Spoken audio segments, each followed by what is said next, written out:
one Mahabuddha, and two Ubararupa. Today we will begin the 6th chapter. Up till now, the author had treated the first two ultimate realities, Citta and Cetasika, in different ways. The first chapter deals with Citta, the second with Cetasika, and also Cetasika and Citta combinations. And the third chapter deals with different classifications of Citta, and the fourth deals with thought processes and during lifetime, and the fifth chapter deals with 31 planes of existence, karma, and then thought process at death and rebirth. So two of the ultimate realities have been treated in some detail, and so this chapter deals with the remaining two ultimate realities, Rupa and Nibbana. And this chapter is called Rupa-saṅgaha Vibhaga. That means chapter on matter. Although Nibbana is also treated in this chapter, but it is treated very briefly. So this chapter deals with what is called Rupa or matter. And the first section deals with the enumeration of Rupa, or how many Rupas are there. And then second section deals with their classification. And the third with the causes of Rupas. And the fourth, their organization into different groups. And the fifth, their modes of occurrence. That means when they first arise, and when they last arise, and how they arise, and so on. And then, as a conclusion to this chapter, the author dealt with the fourth ultimate reality, which is Nibbana. Now, the Pali word for matter is, as you know, Rupa. And Rupa is defined as something which becomes deformed or disturbed or knocked about or oppressed or broken when coming into connection with adverse physical conditions such as heat, cold, hunger, thirst, bites of insects, etc. So the simple meaning of Rupa is something that changes with heat, cold, and so on. And Buddha himself explained this term in one of the discourses, and there he said, why do you say material form? Or why do you say it is Rupa? It is called Rupa because it is deformed, therefore it is called material form, and so on. And deformed by what? That means changed by what? Changed by cold, by heat, by hunger, by thirst, by flies, by mosquitoes, wind, sunburn, and creeping things. So something that changes is called Rupa. Now here you may ask, why don't we call Citta and Cetasika Rupa? Because they change more quickly than Rupa changes. But here change means the evident change that is discernible.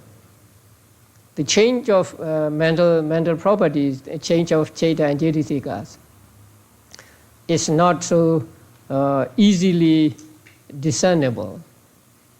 But the change of Rupa is easily discernible. And so change here means the change which is evident, which is easy to see. So only matter is called rupa and not Chaita and Cetasika. And change here really means the arising of a different continuity of material properties than the previous one. So change here does not mean one rupa changes into another rupa. Actually, change here means there is a series of material properties at one moment, and then at the next moment there is another continuity of material properties. So the arising of the continuity of different material properties is what is meant by change here. So change does not mean that something changes into some other thing, because if you take that way, and we may be supporting the idea that something lasts for some time or something lasts forever. So change here means just the arising of a different set of material properties. And the material properties or rupas are said to be 28. So there are 28 rupas, 28 material properties. And they are shown in the chart. It is in the manual also, in this book also.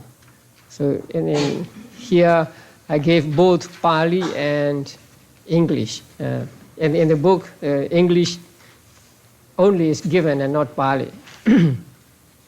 So there are 28 material properties. And these 28 material properties are divided into different categories or different classes.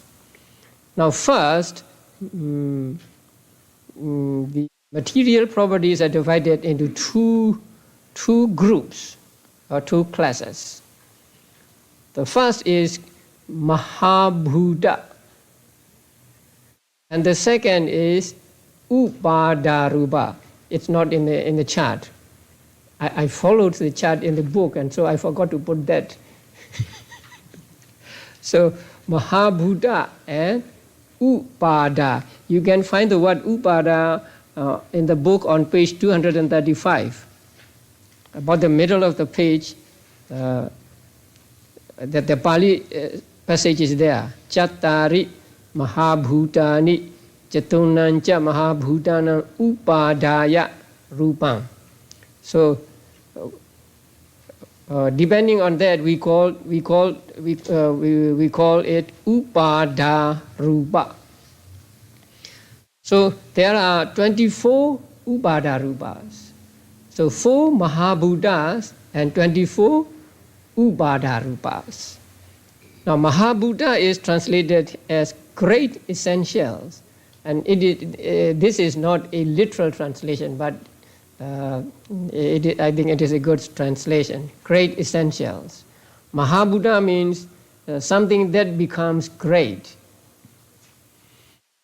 They are the basis of all material properties.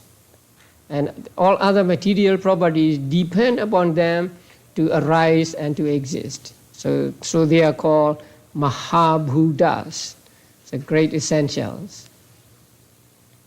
And they are 1, Patavi Dhatu, earth element. 2, Apo Dhatu, water element.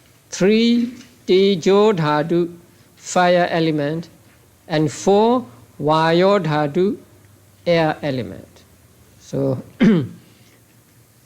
4 elements or 4 great essentials.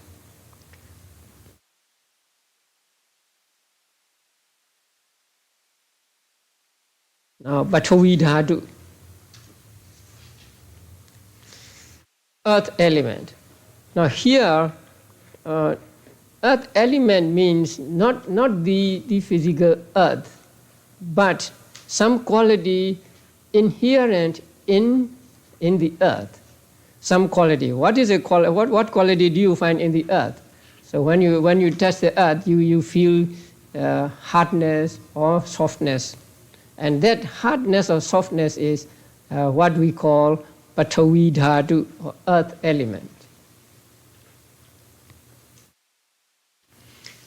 This is called Pathavi because it is like the earth. The earth is the basis for, say, trees, mountains, and so on to exist. So in the same way, the Pathavi Dhatu is the basis for other dependent material properties.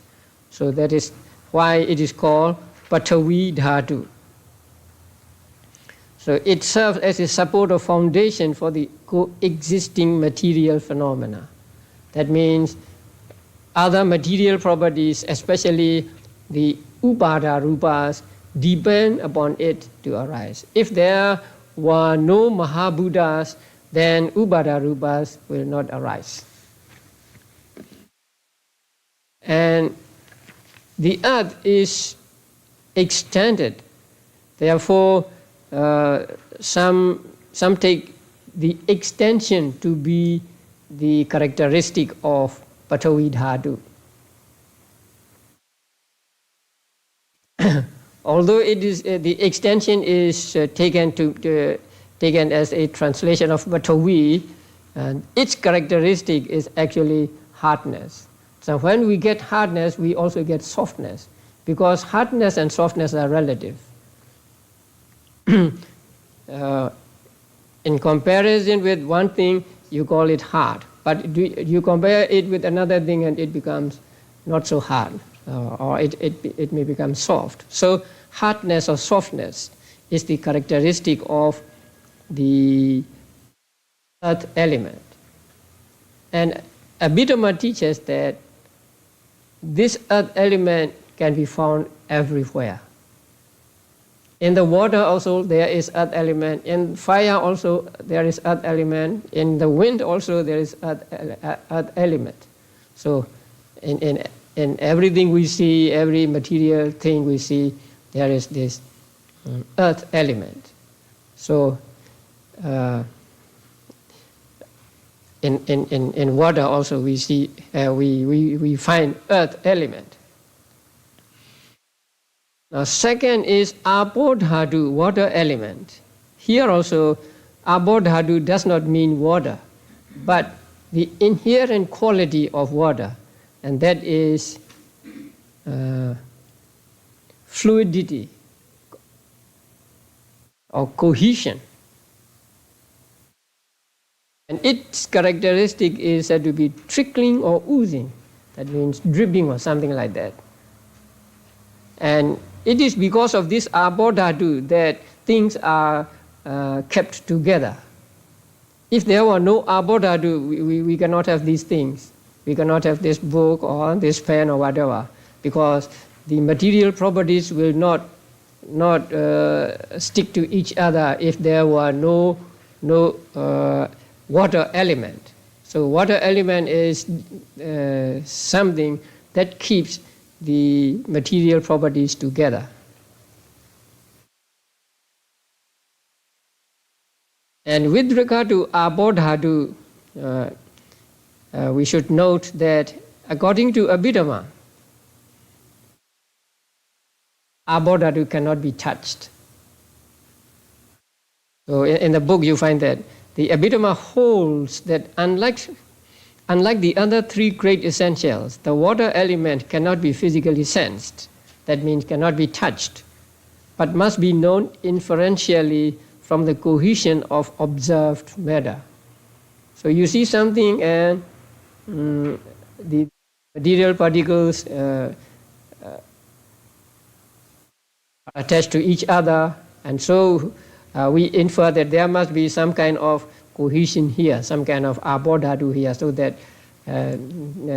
it exists as a pen. So Abodhatu or water element, according to Abhidhamma, cannot be touched.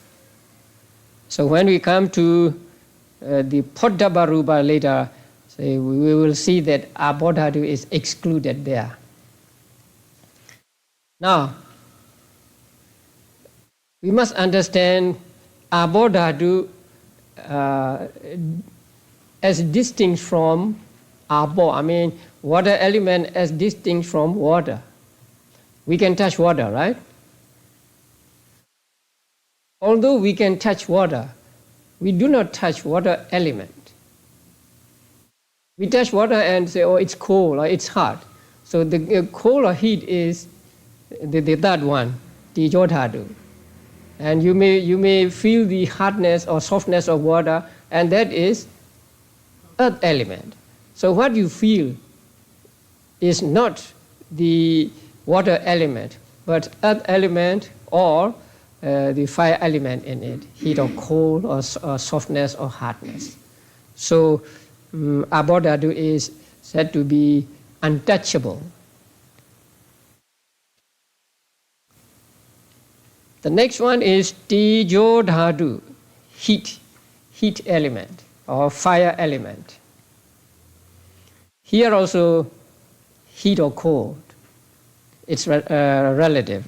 So the tejodhatu does not mean fire, but the quality that is in the fire, and that means heat or temperature. So actually temperature is what we call tejodhatu or fire element. Because just like softness, both hardness and softness are called pathavi dhatu, here also heat and cold are called tejodhatu. Yesterday, I talked to one woman in Arizona because I'm going to Arizona on Thursday. So I asked her, I heard that they had 120 degrees. So I asked her whether it is too hot, and she said, oh, it has cooled down. I said, how many degrees? 106 degrees. So for us, 106 degrees is very hot, right? Here, who live in San Francisco. But for them, it has cooled down. So tejodhatu is relative. Heat as well as cold is called fire element, tejodhatu. And the last one is vayodhatu, air element. And air element means not air, but something that inheres in air. That is here said to be the principle of motion and pressure. Its characteristic is distension. When you put some air into the balloon, then the balloon becomes extended. So that extension or distension is what we call vayodhatu. So it has the nature of movement or motion. So when we move something, we can say that there is abundance of vayodhatu. Because of that abundance of vayodhatu, we say there is movement. Actually, there is no movement at all. Nothing moves. What we call movement is material properties arising at different moments. One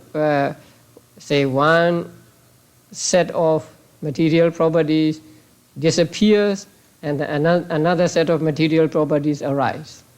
But they may arise at a very small distance from the one that has disappeared.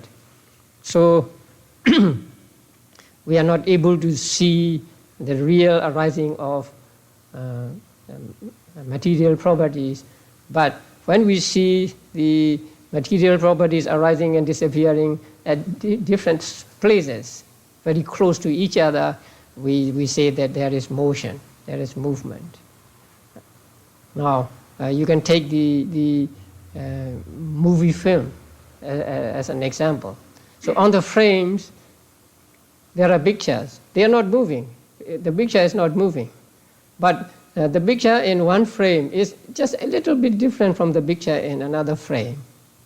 So if you make a step, then it may take, say, 30 frames, say, to record one step. Then there will be 30 images, 30 frames on the film, and each frame is just a little bit different. And when that is put in the machine and what was shown on the screen, we think that the picture is moving. Actually, the picture does not move. Okay, now the Vayodhatu air element has the nature of movement, and its characteristic is said to be distension, expanding. Now, these four great essentials are like founded upon the earth element, held together by the water element, maintained by the fire element, and distended by the air element.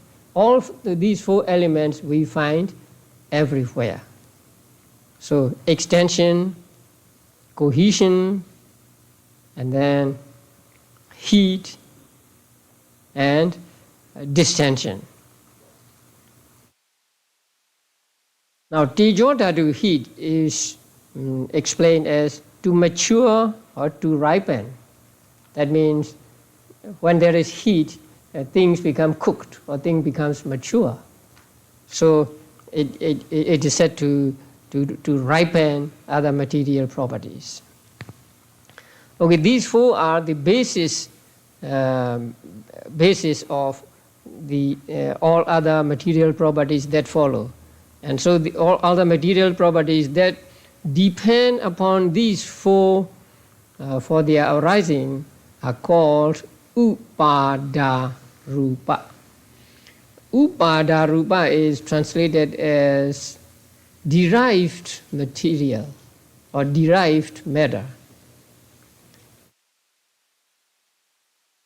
But I don't like that translation. They are not derived from the four great essentials. They depend on the four great essentials.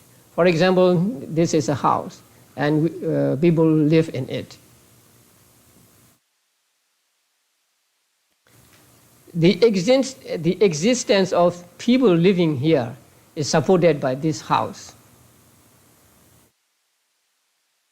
People depend upon this house to live. But people are not the result of this house. People do not derive from this house. But this house is their base, their support. Here also, the following material properties are not the result of the four great essentials. They do not derive from four great essentials, but they depend on these four great essentials to arise. If there were these great essentials, they could not arrive. So they are called Upada Rupa, and I would call them dependent matter. And there are 24 of them. And they are organized in groups. So the first group of them is called Pasada Rupa. And they are translated as sensitive phenomena. Pasada really means clear. The material properties that are clear are called pasada. But clear here means sensitive to the sight, sound, smell, taste, and touch. So they are called sensitive phenomena or sensitive matter or sensitivity. And they are 5. And you know these 5. Chakku pasada, eye sensitivity. Now, the eye itself, the eye, let's say eyeball, is is not Chakku pasada. Chakku pasada is some material property that exists in the eyeball, that exists, say, on the retina. And those small particles of matter are what are called eye sensitivity. The eyeball is called composite eye. So there are two kinds of eyes, composite eye and sensitive eye, we may call.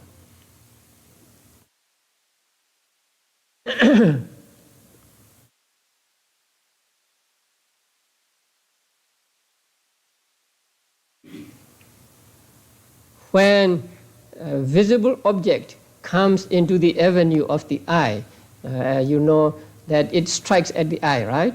So it strikes at the eye means it strikes on the eye sensitivity, on the matters that are called eye sensitivity. And then they produce, and then the seeing consciousness is produced. So when we say eye or eye sensitivity, we mean the sensitive particles in the what is called eyeball or the composite eye. The same with other sensitivities. The second one is sota pasada, or the first one is chakku pasada, eye sensitivity. The second one, sota pasada, ear sensitivity. Now, here also, the whole ear is not called ear sensitivity, but the sensitive material properties that are in the inner ear, actually. So, in the commentaries, it is explained as to be found inside the ear hole, in the place shaped like a finger stall and surrounded by fine brown hairs. That's pretty accurate, right? in the ear, there is something like a ring. So finger stall, what is finger stall?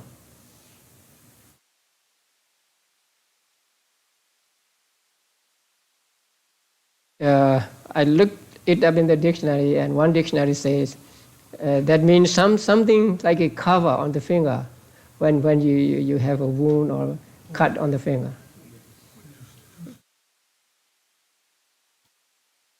Something cover maybe. But actually, the word here is said to mean just a ring, finger ornament. So finger ornament means a ring, so like a ring. So in the inner ear, you see something like that in medical books also. So that is what is called sota pasada. So I would say finger ring rather than finger stall. And finger stall is a difficult word. I have to look into 3 dictionaries, and I found only in one of them. So that is inner ear sensitivity. The third one is ghana pasada, nose sensitivity.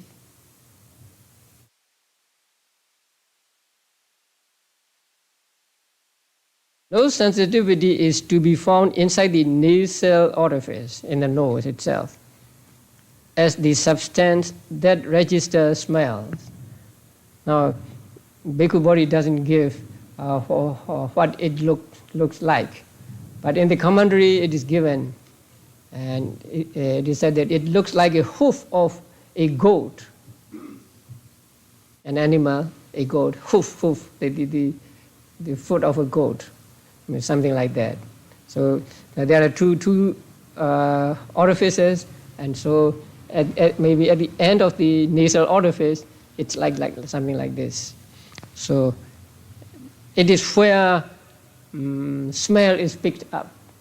So that the material properties in that place are called ghana pasada, nose sensitivity. And then the fourth one is jihva pasada, tongue sensitivity. And tongue sensitivity is to be found diffused over the tongue, serving to register tastes. So when you know taste, that means that the taste, material property, has come into contact with the tongue sensitivity. And here also the commentary gives an example, and it is the tip of the petals of a lotus. There are petals or leaves, the flower leaves of lotus, so the tip, so maybe a little pointed. So the places on the tongue here and there where these sensitive materials, material properties exist is called tongue sensitivity. And modern medical science says that there are different places for experiencing different tastes, right? Sweet is experienced in one place, and then sour is experienced in another place, and so on. They differentiate many things. So those are called tongue sensitivity. And then the last one is kaya pasada, body sensitivity. Body sensitivity extends all over the organic body. So body sensitivity exists all over the body, on the whole of the body, like a liquid that soaks a layer of cotton. So suppose there is cotton, and then you put some water on it, and then water is soaked. I mean, the cotton is soaked with water. That means it covers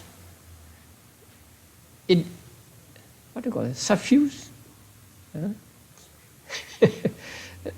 So it covers all the cotton like that.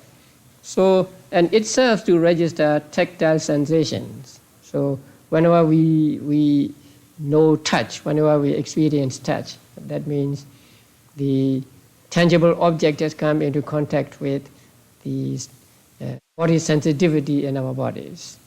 Now, it extends all over the body, but except the tip of the nails, and then tip of the hair, and then maybe dried skin. So when the skin becomes dry, you do not feel anything there. You can cut it without getting pain. So except those places, the body sensitivity extends all over the body. So these 5 are called sensitive phenomena or pasada rupa, and they correspond to 5 sense consciousnesses: eye consciousness, ear consciousness, nose consciousness, tongue consciousness, and body consciousness. They serve as the base for eye consciousness and so on, right? In the 3rd chapter, the last section deals with what? Vatus, right? Bases. So there you have Chakhu base, Sota base, Gahana base, Jihva base, Kaya base, and Hadaya base. So Chakhu base and Chakhu pasada are same. And Sota base and Sota pasada, same, and so on. We'll come to Hadaya Vatu later. So these 5 are called pasada rupa, sensitive material properties or sensitive phenomena. The next group is called gochara rupa or visaya rupa. Gochara means domain, a place where one roams about. So that in brief, it means an object. So gochara rupa means objective phenomena, material properties that are objects of the eye sensitivity and so on. So corresponding to the 5 sensitive phenomena, there are 5 objective phenomena. or there are 5 Gojara Rupas. The first one is called Rupa, visible object. Now, what is visible is called Rupa. And what we see is only Rupa. Well, when I say I see a man, I really don't see a man. What I see is the visible object in that what is called man. But my mind deceives me into believing that I see a man. Actually, what I see is just the visible objects, particles of visible object all over the body. Now, the word rupa, please note that it has at least 2 meanings even in Abhidhamma, right? Generally, rupa means material property, in contrast to nama. But here, when it means visible object, it is different, although the word is the same, rupa. So it's very important when you read books on Abhidhamma. You have to understand whether the word rupa means the general, the material property in general, or the visible object. So here, rupa means visible object, what you see. And the second one is saddha, sound.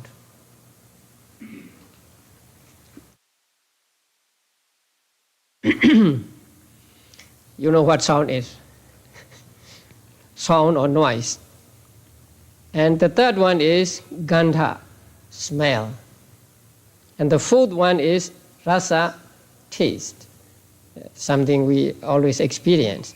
And the fifth one, the number is not assigned to that, because the fifth one, pottabha, or tangibility, is the combination of 3 great essentials. So the combination of Patavi, Tejo, and Vayo, the combination of earth, fire, and air elements is called pottabha. So there is no separate pottabha rupa. There is no separate tangible matter. So when we say tangible matter, we mean the combination of 3 great essentials, which are Patavi, Tejo, and Vayo. Since Apo cannot be touched, it is not tangible. So Apo is left out here.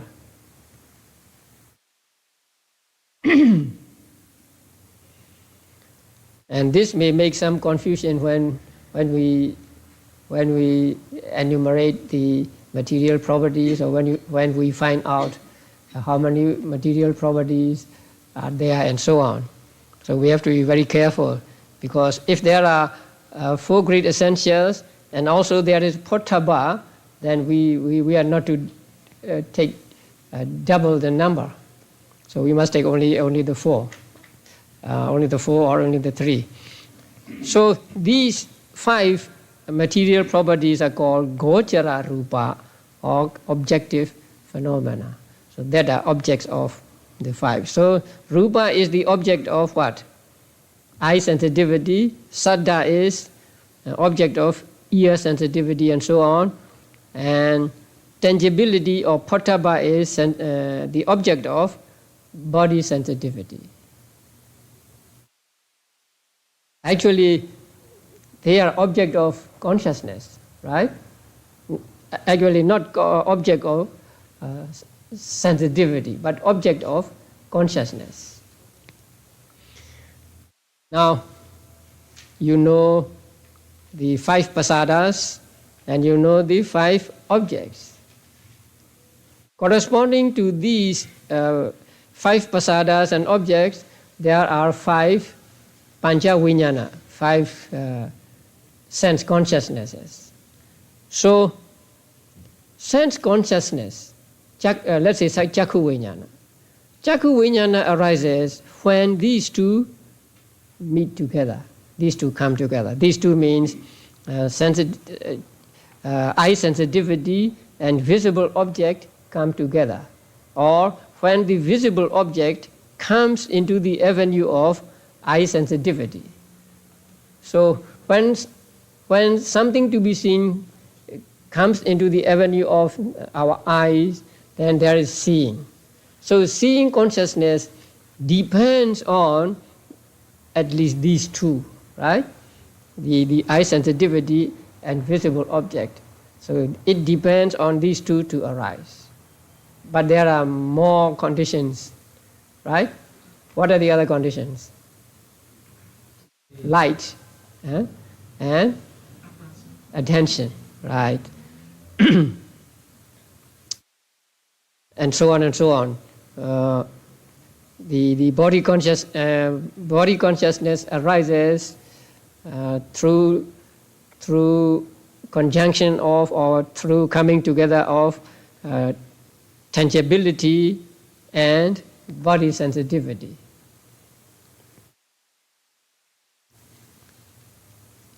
Next group is called bhava rupa, sexual phenomena, or we may call it gender. First one is iti bhava or ittatta. There are two words for this, iti bhava or ittatta.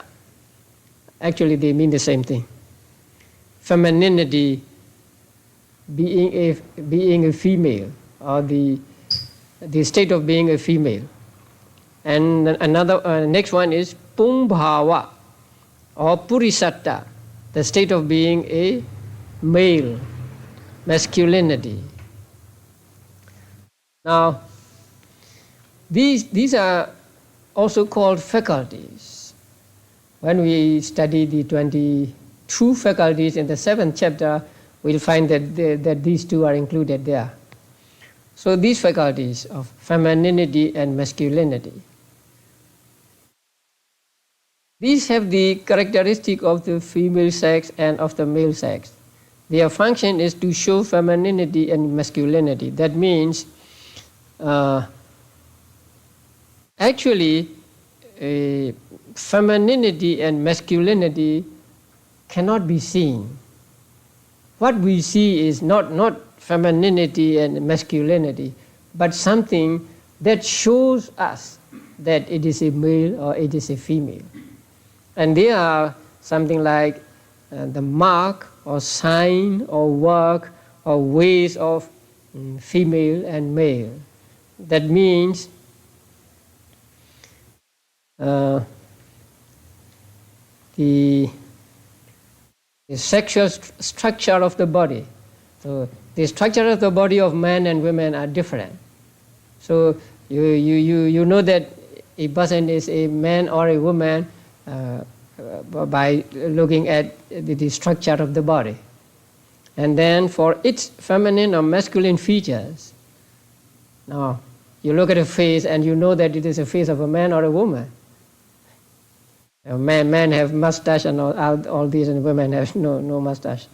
And then for the typical feminine or masculine occupation, that means maybe women do some kind of work and men do another kind of work. And in our books, it is said that we can know also from their how they play when they are children. Girls play with pots and pans and so on, cooking and so on. And boys will play with bows and arrows and some other things, right? So boys never play with pots and pans or cooking. That is in our countries. But in this country, everything can happen. Men have to cook in this country.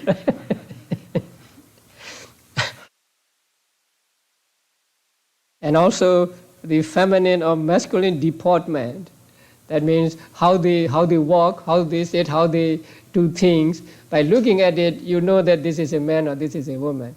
Even say in dim light, even if you cannot see clearly, you can know that, oh, this is a man, this is a woman, by looking at how they walk, how they do things. So there is this difference between men and women. And this difference is known by their masculinity or femininity. So that is called masculinity, femininity. So that is actually not visible. What is visible is, say, their structure, their features, their occupations, the manner of their playing, and also their deportments. And it is said that the bhava rupa also extends all over the body, not just in one place. Like a body sensitivity, it extends all over the body. That is why you look at the finger and you know it is a man or a woman, right? Nowadays it's easier because they have colors here.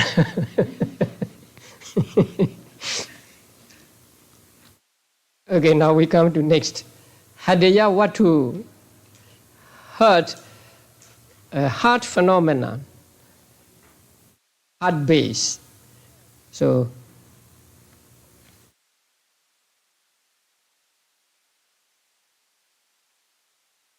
we met heart base in the 3rd chapter, right?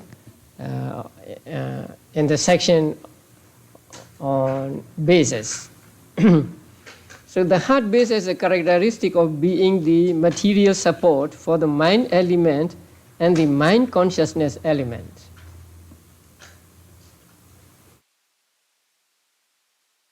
So the heart base has the characteristic of being the material support for the mind element and the mind consciousness element.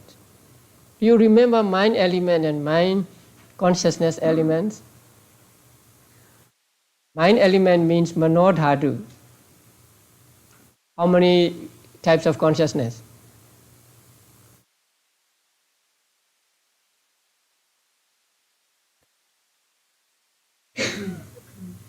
3. Right? You can show them. Panchadvara Vajana and 2 Sampadichanas. Right? Yeah. They are called mind element. And mind consciousness element means the other chetas, except the 10 sense consciousnesses. So except the 10 sense consciousness, 10 sense consciousnesses and 3 manodhatus, the remaining others are called in Pali mano-vijnana dhatu.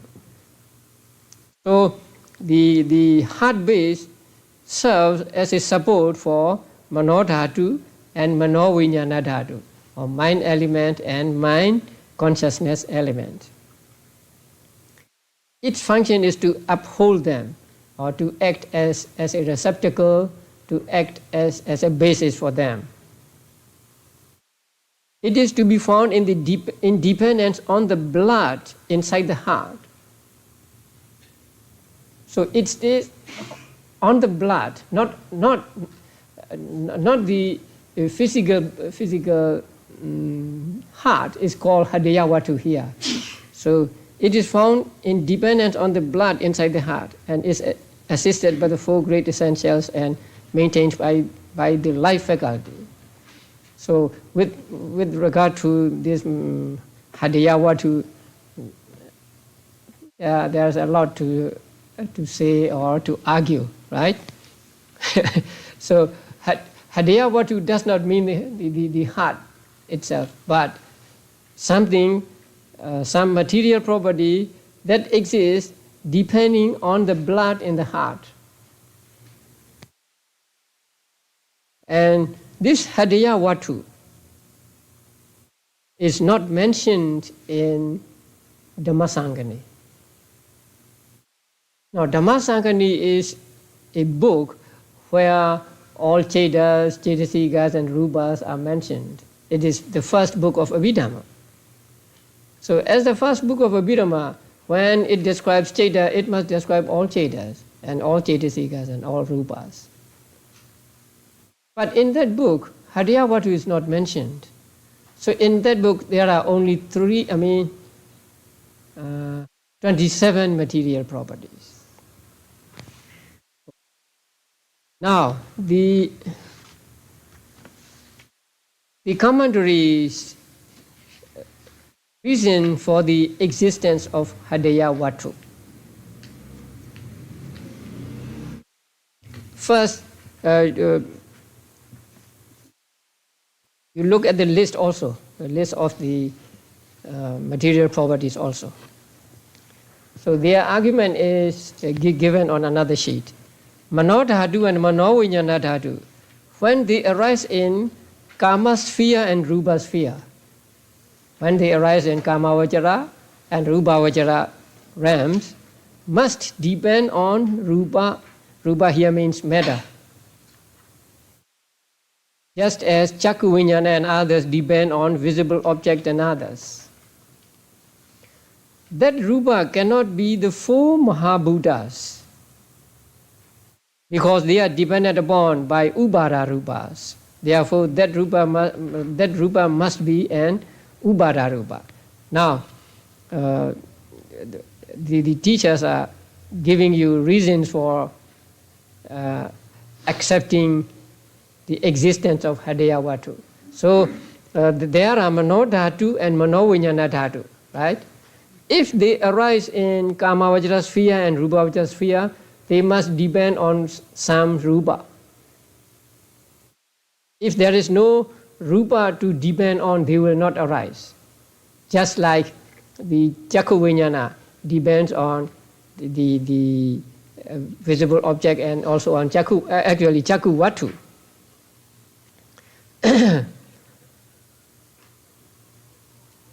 But that Rupa which they depend upon cannot be the four essentials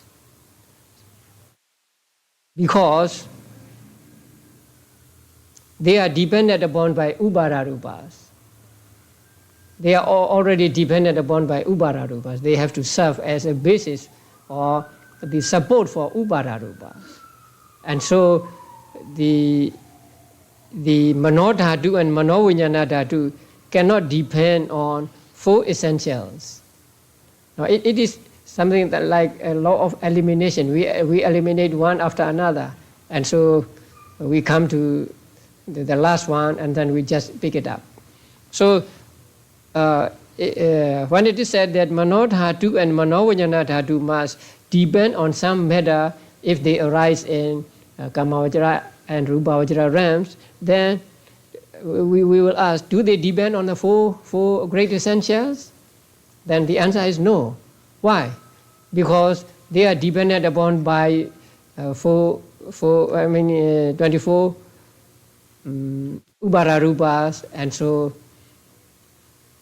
they cannot serve as a basis or support for Hadayavatu, for Manodhatu and Manovinyana dhatu. Okay. Among the Ubara Rupas, then there are 24 Ubara Rupas.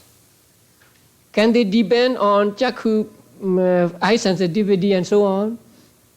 No, because eye sensitivity is a support for seeing consciousness and so on. So they cannot depend on the 5 sensitive material properties.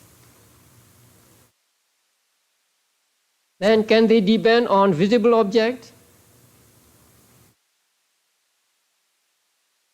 Neither can they depend on Rupa, Saddha and so on. Because they, that is Rupa, Saddha and so on, can be found externally too. Rupa is found externally, right? Internally as well as externally. So the pen I see here is external Rupa. Say that the hand I see here is internal Rupa. So they can be found externally. So Manodhatu and Manovinyana dhatu cannot depend on Rupa. The same with Saddha, sound, smell, taste, and tangibility. Okay. Now, what about bhava? Do they depend on? Do mano dhatu and mano vijnana dhatu depend on bhava rupa? The answer is no. They cannot depend on the two qualities of sex either, because these dhatus arise also in those who have no sex qualities. That means who are neither men or women. There are some people, sexless persons. So mano dhatu and mano vijnana dhatu arise in those persons also. So mano dhatu and mano vijnana dhatu cannot depend on two sex qualities. Okay. What else?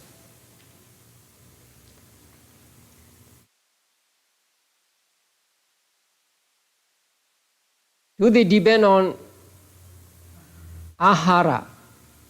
They do not depend on ahara.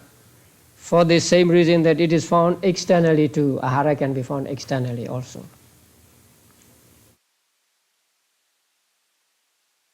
It should therefore be understood that there must be some other rupa on which these dhatus must depend, and that rupa must be a dependent one itself and not a Mahabhuta.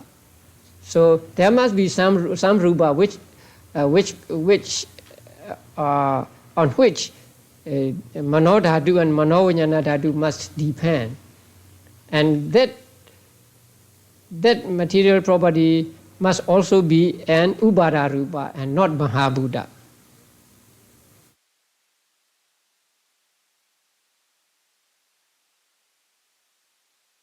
And that dependent one, which is the state of these dhatus, is none other than the Hadaya Vatu. So this is arbitrary. The first arguments are good, but the last one, the conclusion, is arbitrary. So it must be the Hadaya Vatu. So there is Hadaya Vatu.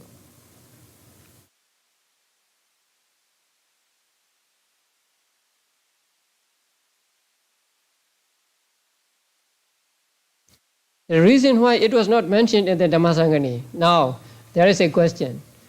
If there is really the Hadaya Vatu, or if Hadaya Vatu really exists, why is it not mentioned in Dhammasaṅgaha, where all material properties are mentioned? And the answer is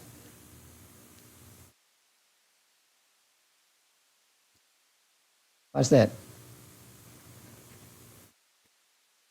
Where all that if it were mentioned there, the uniformity of presentation of the Vattu dukkha and Aramana dukkha, so important for the understanding of the doctrine and the realization of truth by listeners, would be broken and thus defeats the very purpose of the doctrine, that is, the realization of truth by listeners. Now, you have to go to Dhammasaṅgaha to understand this. In the Dhammasaṅgaha,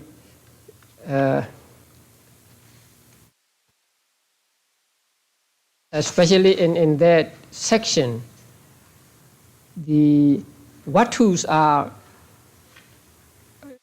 mentioned two at a time. I mean, not two at a time. What do we say? In two ways, right? So it is said there is rupa which is the base of eye consciousness, and there is rupa which is not the base of eye consciousness. And this is called one diet. And then the next one is there is rupa which is the base of ear consciousness. There is rupa which is not the base of ear consciousness. So in this way, the rupa is treated in that section in the Dhammasaṅgaha. So the diet number 1, 2, 3, 4, and 5 are okay. there is rupa which is the base of body consciousness.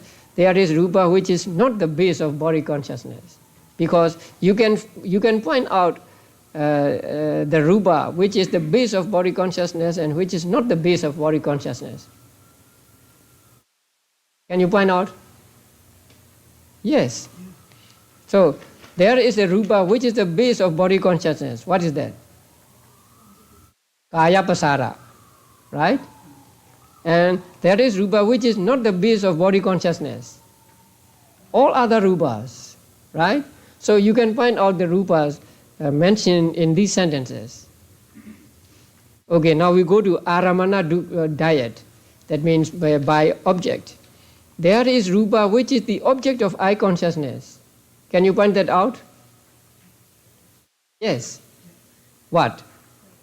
Number 10, right? Rupa. There is rupa which is not the object of eye consciousness. Yes, all others. Right? Okay. The second, third, fourth, and fifth the same. So let us go to the fifth. There is rupa which is the object of body consciousness. Which? Potthaba. Right? Potthaba is the object of body consciousness. There is rupa which is not the object of body consciousness. All others. Right? Okay. Suppose the diet for what do you call that? The sixth diet were to be made. Then the sixth diet would look like this. There is rupa which is the base of mind consciousness, manoviññāna. There is rupa which is not the base of mind consciousness. Can you point them out? There is rupa which is the base of mind consciousness.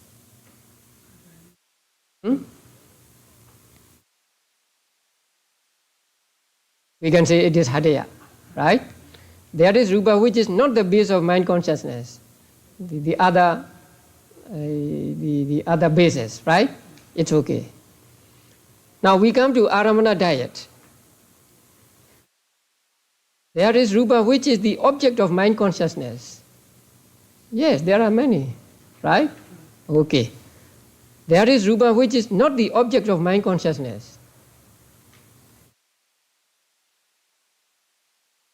Oh, nothing there, right? So the diet is broken here. Now these two are not actually in the Dhammasaṅgaha, right? That's why the heading is given as probable sixth what to do diet.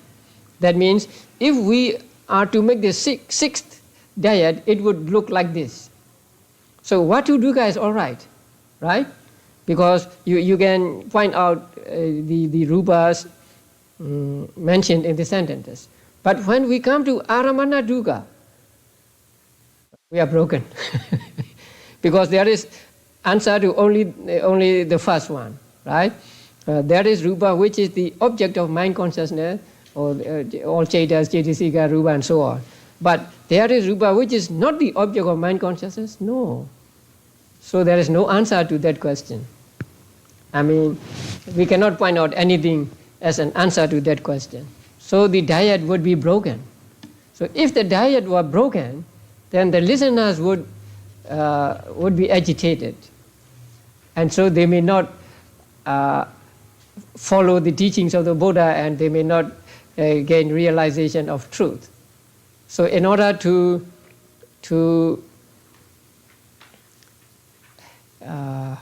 in order not to make them agitated, the Buddha left the Hadaya Vatu out of the list of material properties in Dhammasaṅgaha. You understand? Right. So that is why it is not mentioned in Dhammasaṅgaha. Now, even if we say the Abhidhamma teaching is a very exact teaching, and it is the how to call, it does not take into account whether people like or not or something like that. But still, the purpose of Buddha's teaching is not to show off his wisdom, but to help people to realize truth, but to help people to gain enlightenment. So,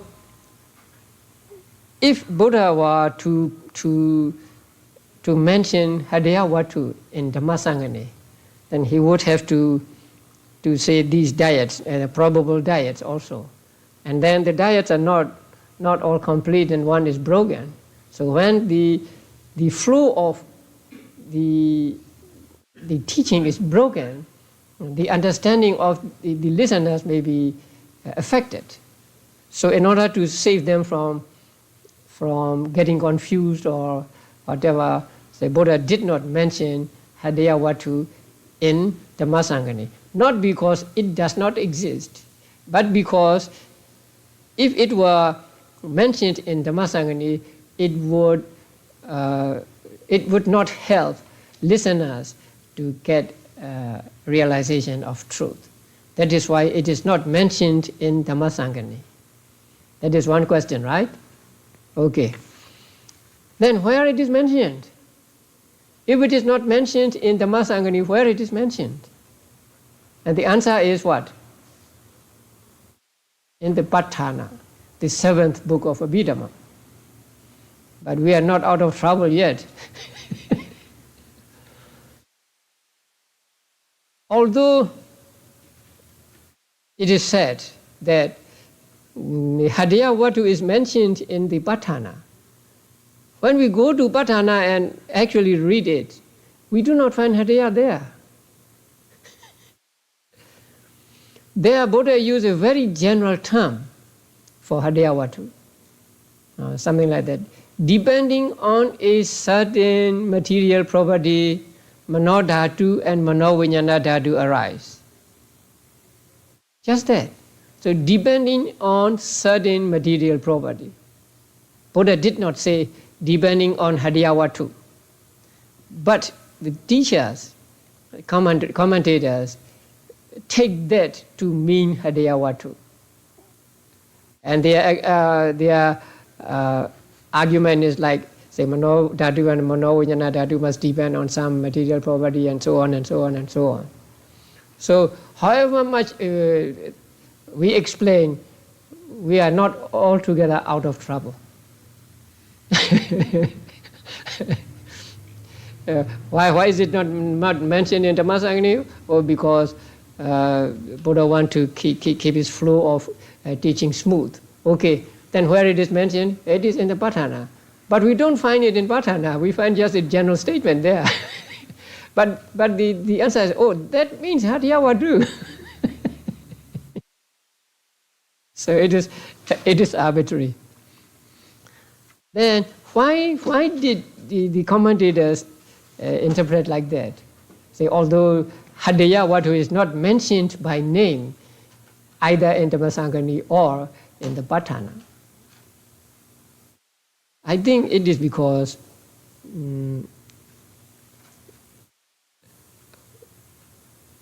when you are happy or when you are sad, you feel something in the heart, in the chest, right? And when you are afraid, then you have the the pounding of your heart. So people took that the consciousness depends on heart base or depends in the chest. And also the word Hadaya, like the heart in English, means Chaitanya. Or Hadaya is a synonym for Chaitanya also. And in English also you use the word heart for mind, right? So he has a good heart or something like that. So it is, I think it is, in the olden days it is universal that mind depends on heart. Only recently, maybe say 100 or so years ago, that and they say mind the brain is a state of consciousness and so on. So we cannot say which is more reasonable because even now they are not quite sure yet whether consciousness really depends on the brain. So they are still in the experimental stage. So we cannot take sides, or we may take sides with our ancient teachers. So we take the heart to be the material properties that depend on the blood and the heart to be the seat of manodhatu and manoviññana dhatu.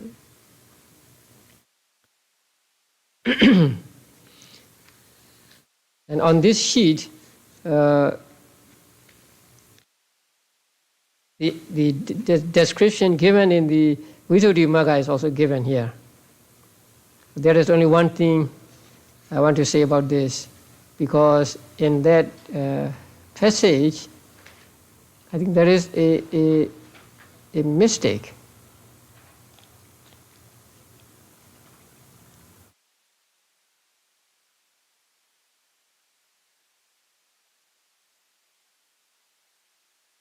Support of the mind element and for the mind consciousness element. Its function is to observe them. I don't think it is correct. So I think its function is to be their base or their receptacle. The Pali word is adharana, and it cannot mean observe.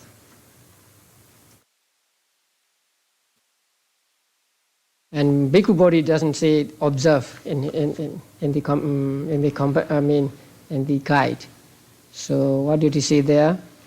Its function is to uphold them, right? I think that is a correct translation.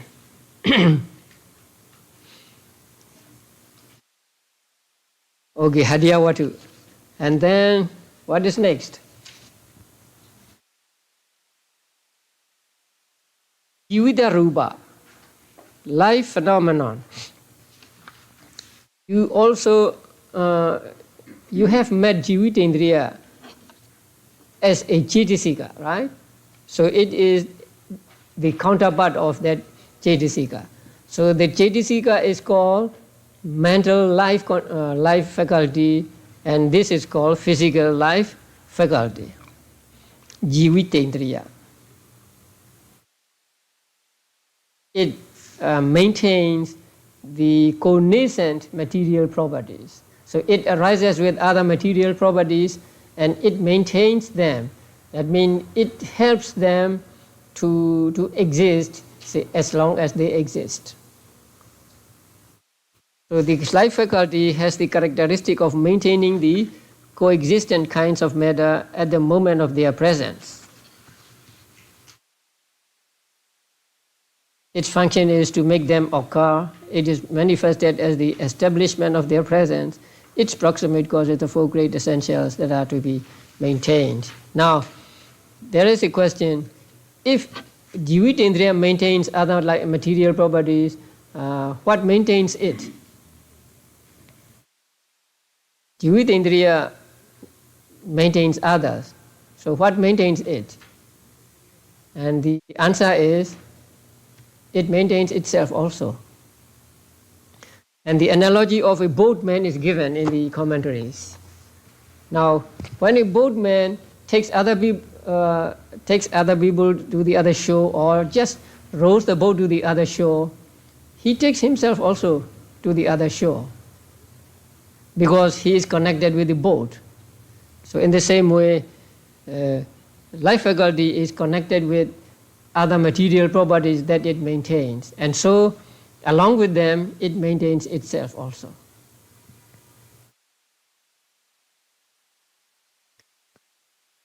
And then, ahara rupa, nutritional phenomenon.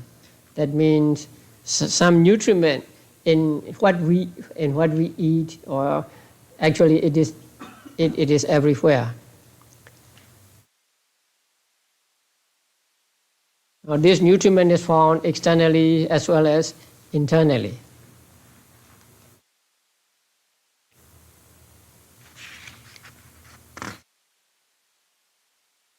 And then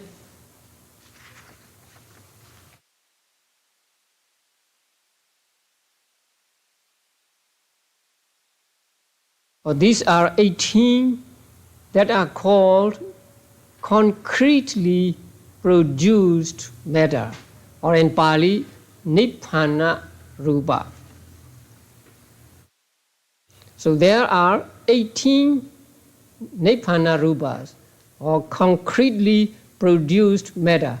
Concretely produced matter means produced by the four causes of matter. In the third section, the four causes of matter will be treated. So those that are the direct products of these four causes of matter are called Nibbana Rupa.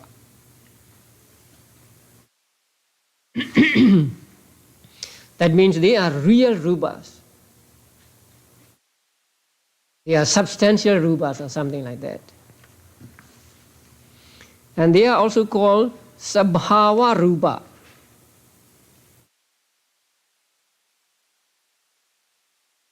Matter possessing intrinsic nature.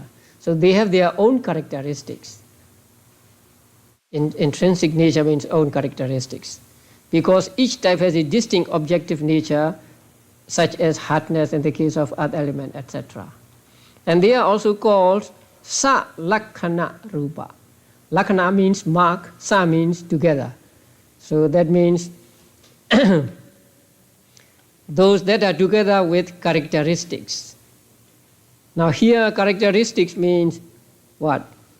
The three general characteristics of impermanence, suffering, and non-self. And also we can say they have the three characteristics of arising, presence, and disappearing or death. But the others, beginning with limiting phenomenon, are not like that. So only these 18 are called Sa Lakhana Rupa, those which have characteristics of their own.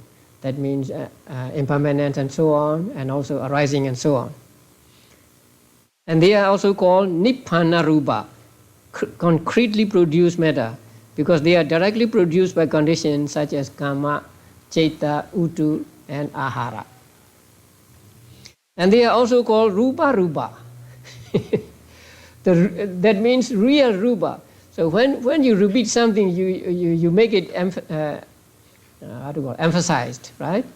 When you want to emphasize something, you repeat it. So here, Rupa Rupa means the Rupa which is real Rupa. So they are the real Rupa, and the others are unreal Rupas. The other 10 are unreal.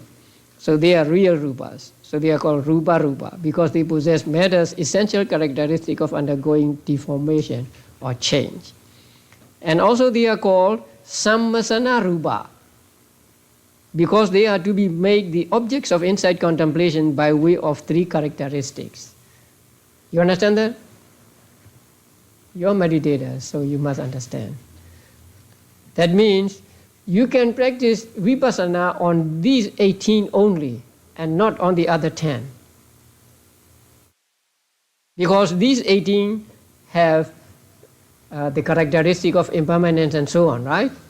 And when you practice vipassana, you try to see these three characteristics. So in order to see these three characteristics, you must watch, you must make notes of these 18 and not the other 10. So not the other 10 are not the object of vipassana meditation. So they are here called Sammasana Rupa. Sammasana means contemplation, right? So that lend themselves to contemplation. And the contemplation here means vipassana practice. So these only, out of the 28, these 18 rupas only are the objects of vipassana meditation. So you can practice vipassana on these 18 only and not on the 10 that are called Anibbana Rupa. Okay, so look at the chart again. 28 rupas, right? And they are divided into 4 great essentials and 24 dependent. In Pali, 4 Mahabhutas and 28 Upada Rupas. And then Upada Rupas are again divided into Pasara Rupa, sensitive phenomena, and then Gojara Rupa, objective phenomena, Bhava Rupa, sexual phenomena, Hadaya Rupa, heart phenomenon, Jivida Rupa, life phenomenon, and Ahara Rupa, nutritional phenomenon. So we are not finished yet. There are other groups too. And these 18, beginning with Mahabhutas, are called Nibbana Rupa, concretely produced matter. That means matter that are produced by the 4 causes, Kama, Chitta, Utu, and Ahara. Do the remaining next week.